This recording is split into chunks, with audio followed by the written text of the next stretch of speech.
નમસ્કાર, આપ જોઈ રહ્યા છો ડિજિટલ પ્લેટફોર્મ TV13નું અને મોર્નિંગ ન્યૂઝ સાથે હું છું સંજીવની. ગાંધીનગર ખાતે આજે મુખ્યમંત્રીની અધ્યક્ષતામાં મળશે કેબિનેટ બેઠક. પ્રી મોન્સૂન કામગીરી, ખેતરમાં વીજપોલ, પીવાના અને સિંચાઈના પાણીના વિતરણ અંગે થશે ચર્ચા. રાજ્યમાં સામૂહિક સામાજિક સ્વચ્છતા મહાઅભિયાન. નમો સ્વચ્છતા અભિયાન અંતર્ગત રાજ્યના તમામ આરોગ્ય કેન્દ્રમાં સ્વચ્છતા અભિયાન. મુખ્યમંત્રી ગાંધીનગર સિવિલ હોસ્પિટલમાં કરાવશે શુભારંભ.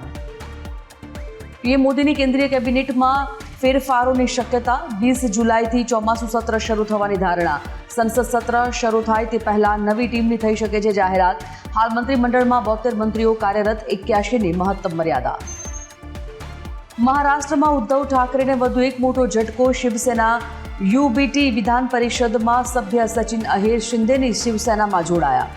શિંદે જૂથે વિધાન પરિષદના ઉપાધ્યક્ષ પદ માટે નામાંકન કર્યું દાખલ. દિલ્હીમાં કેન્દ્રીય ગૃહમંત્રી અમિત શાહે FCRA 2.0 પોર્ટલ કર્યું લોન્ચ. ડિજિટલ ઇન્ડિયા તરફ સરકારનું મોટું કદમ. વહીવટી કામગીરીમાં આવશે પારદર્શિતા. મહારાષ્ટ્ર ટેટ પેપર લીક કાંડમાં કાર્યવાહી. માસ્ટર માઇન્ડની પત્ની સુમન કુમારીની પટનાથી ધરપકડ. મુખ્ય આરોપી બ્રિજેન્દ્ર કુમાર ફરાર થતા તપાસ તેજ. જનરલ ધીરજ શેઠે આર્મી ચીફ તરીકે કાર્યભાર સંભાળ્યો. ધીરજ શેઠ બન્યા ભારતીય સેનાના 31મા વડા. જનરલ ધીરજ શેઠે નવા સેનાધ્યક્ષ તરીકે પદભાર સંભાળ્યો. આજથી અનેક નવા નિયમ થશે લાગુ. LPGના ભાવમાં ઘટાડો થવાની સંભાવના. પેટ્રોલ ડીઝલ પરથી નિયંત્રણો હટશે. વિકસિત ભારત જી રામજી યોજના દેશભરમાં લાગુ થશે.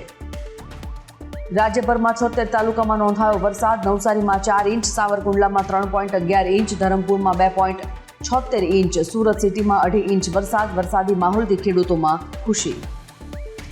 આગામી 3 દિવસમાં ગુજરાતમાં ચોમાસું આગળ વધશે. દક્ષિણ ગુજરાતમાં છૂટાછવાયા સ્થળોએ અતિભારે વરસાદની આગાહી.